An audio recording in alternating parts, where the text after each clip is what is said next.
Life rarely collapses in a single moment. It cracks slowly through the days when we do nothing at all, the days we let everything slip past, the days we whisper to ourselves, "I'll do it tomorrow," the days we watch time drift away as if we had endless chances to begin again. It's a truth we don't like to admit, not because it's cruel, but because it exposes how we've been living. We don't fail because we lack motivation. We fail because we accumulate too many empty days where we allow ourselves to fall back to zero. Marcus Aurelius reminded himself every morning, "Today is a new life." Yet most of us live as if we still have thousands of lives left to fix ourselves. The guilt, the fatigue, the sense of slipping behind, they cling to us quietly, a weight no one sees, but we always feel. Pause for a moment, take a slow breath, and let's look directly at this truth. A day at zero is not a sign that you're weak. It doesn't prove you're lazy or that you lack discipline. It simply reveals one thing. You don't yet have a system that keeps you moving even when life is imperfect. And life is imperfect far more often than we like. The Stoics understood this deeply. They didn't try to erase bad days or pretend that fatigue, chaos, or confusion don't exist. They trained a different ability, the ability to move through a difficult day without abandoning yourself. This shifts everything. Success doesn't come from your brightest days. Success comes from how you handle your worst ones. It's not how much did I accomplish today, but did I disappear from my path today? Discipline rises and falls. Inspiration is unpredictable, but one thing almost anyone can do, even in their lowest state, is this. Don't let today drop to zero. 1 page of reading, 1 minute of deep breathing, 1 line in a journal, a short walk, a simple movement. Tiny actions, too small to justify an excuse, yet powerful enough to keep you from disconnecting from your own life. From a Stoic point of view, progress isn't outrunning others. It's protecting the momentum that pushes you upward and preventing your mind from becoming familiar with the habit of giving up. This is how you enter a different category of discipline. Discipline that no longer depends on emotion. Quiet, steady, and persistent, like breath. From this foundation, 3 layers of practice emerge. There's a common misconception that to improve, you must always do more, push harder, give everything. Reality says otherwise. Some days you're tired. Some days life overwhelms you. Some days your mind is simply not in its best form. This is why Stoicism never demands perfection. It demands only one thing. Do not be absent. Marcus Aurelius, a man leading an empire, wrote many entries in his journal, while sick, while traveling with the army, or while preparing for extremely difficult decisions. He didn't write long passages. He didn't polish his words. He wrote just enough to keep his mind from slipping off its path. We see the same pattern today. Too busy to go to the gym? You can still walk for 10 minutes. Too exhausted to read a chapter?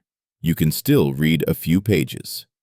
This is not bare minimum. This is preserving the flame. If it goes out, you must start from scratch, and that is always harder. Give every habit a minimum version. 1 minute of breathing, 1 minute of journaling, 1 minute of movement, 1 minute of reading.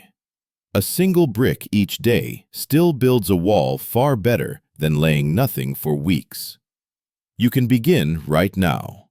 Write down your 3 most important habits and decide their smallest daily form, the version you can't excuse your way out of. Once the minimum exists, the next understanding is crucial. Tiny progress compounds. Real progress rarely happens in leaps. It is more like water smoothing stone, quiet, steady, relentless. We often think doing a little means nothing, but the truth is, a little each day is infinitely greater than doing nothing for 10 days straight. The comedian Jerry Seinfeld practiced this beautifully. Every day he wrote at least one good joke. When he did, he marked an X on his calendar. One small mark, then another, and another. Soon it formed a chain, and his rule was simple. Don't break the chain. Not to impress anyone, not for glory, but because each mark whispered, "Today I kept my promise to myself." The same logic applies to us.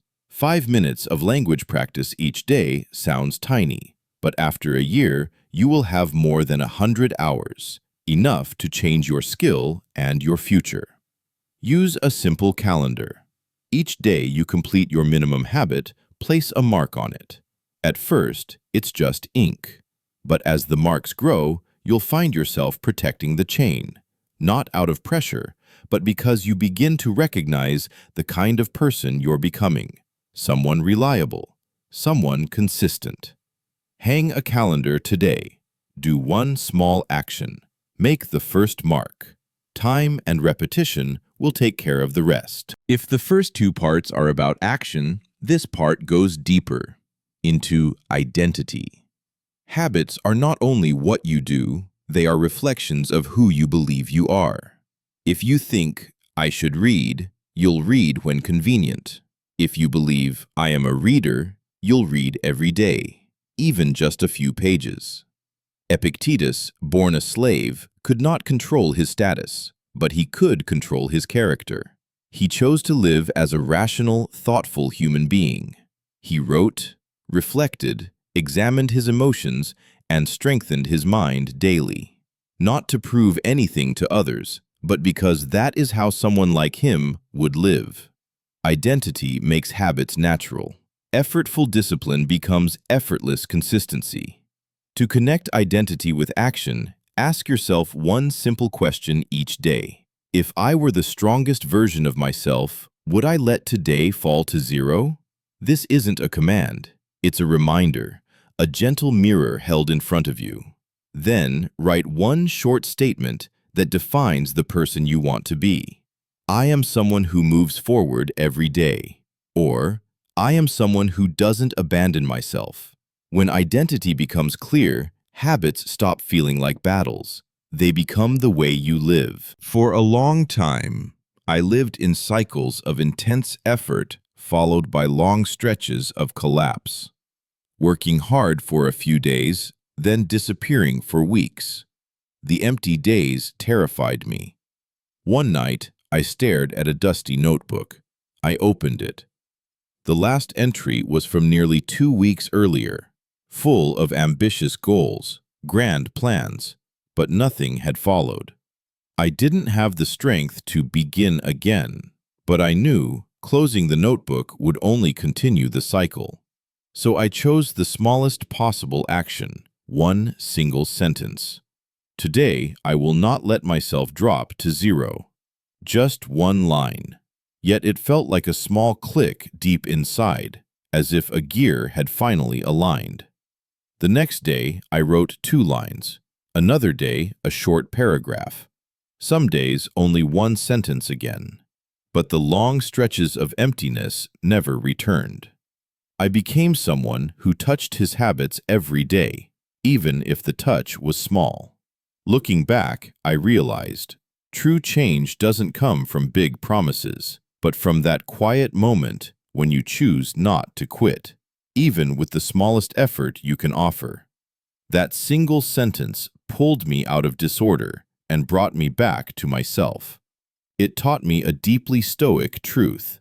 Not every day must be strong, but every day can avoid becoming zero. We often believe change comes from big decisions, grand gestures, dramatic turning points. But real life is built from small acts, repeated over long periods. Not letting a day fall to zero is a gentle but powerful reminder that you do not have to restart your life, that you are still here, still on your path, still honoring the version of yourself you're trying to become. Tonight, before you sleep, ask yourself, did I move forward today, even a little? If the answer is yes, Feel the quiet pride of that. If the answer is no, don't blame yourself. Just do one tiny action right now. A line in a journal, a deep breath, a simple movement. Anything to keep today from falling to zero. You don't need to win today. You just need not abandon yourself today. Tomorrow, you will continue. And those small days, those gentle, steady days, when you refuse to return to the starting point, will shape the person you are becoming. If you wish to go further, the next step is building a simple, grounded morning system, so each day begins with clarity, calm, and purpose. But for now, remember this: one small brick each day. Time will take care of the rest.